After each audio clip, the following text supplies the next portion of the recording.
Welcome everybody. I'm Jeanette from Yoga Wisdom, and we're busy looking at how to teach back bends to beginners. And how we looked in the first video how to lengthen and open the back instead of crunching the back.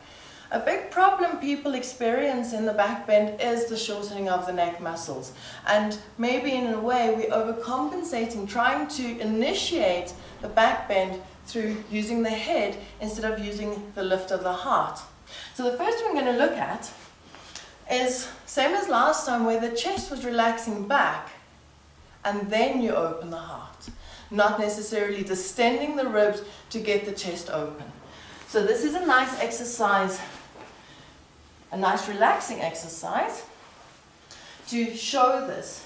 You could use just the bolster. Generally the bolsters are slightly short, so either your hips are going to be off the floor, where you make sure that the lower back is still lengthened, and we can work with it there. So if you watch how the chest comes down before I lengthen down to the floor, the chest is down and then I relax, so the shoulders are relaxed.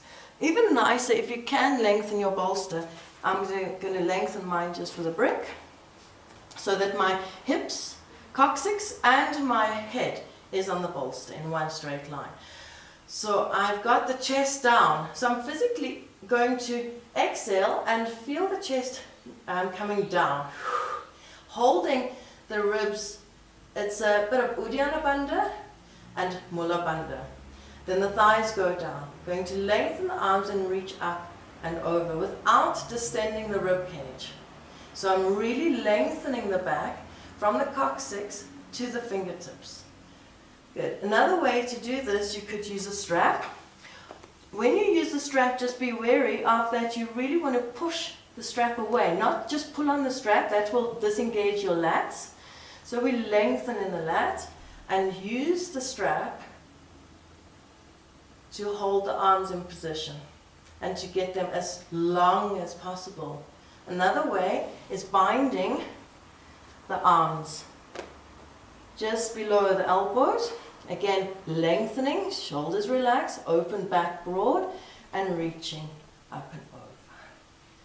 Good. And really lengthening, pull the feet away from the toes, and relaxing with the back broad and ribs relaxed. Good. The next, we're going to look at how the cobra is done. Bhujangasana. So I'm going to use my bolster again.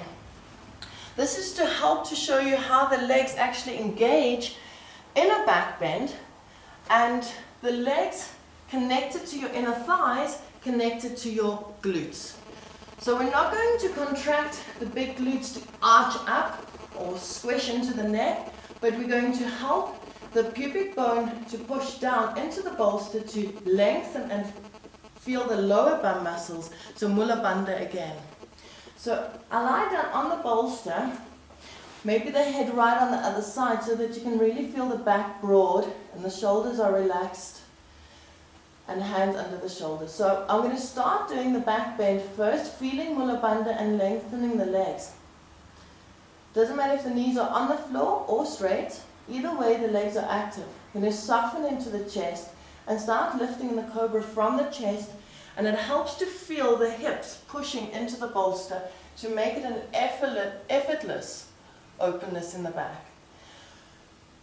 The arms hardly work when you're doing it in this fashion, to show that the upper back really stays very soft and broad. So often we tend to lead with the head first and going into Bhujangasana, which immediately shortens the back neck muscles and the lower back muscles. So instead I'm going to lift from under the chest and then lengthen from the chest up and out into the neck, and finally, if I want to, the head can go further back. Good. So nice to do a few repetitions to feel where the activation of that movement really comes from. Good. So as we see, all these movements require an openness of the hip flexor due to the tilting back of the hips. So when you teach your lunges, which often you use in your vinyasa flow classes, we work with the tilt of the pelvis back as well as the lift of the belly to promote the right alignment ready for a back bend. And this is also a brilliant pose to open the hip flexor and to open the front of the thigh. In a back bend, it's the whole of the front of the body that really gets the stretch.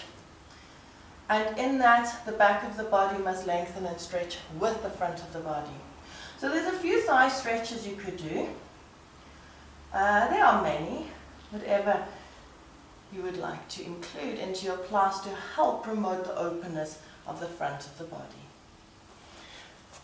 Good, so next time we'll be looking at how to engage the arms and the correct alignment of the arms to get that straight arm next to the ear and really opening from the arm and not from the neck.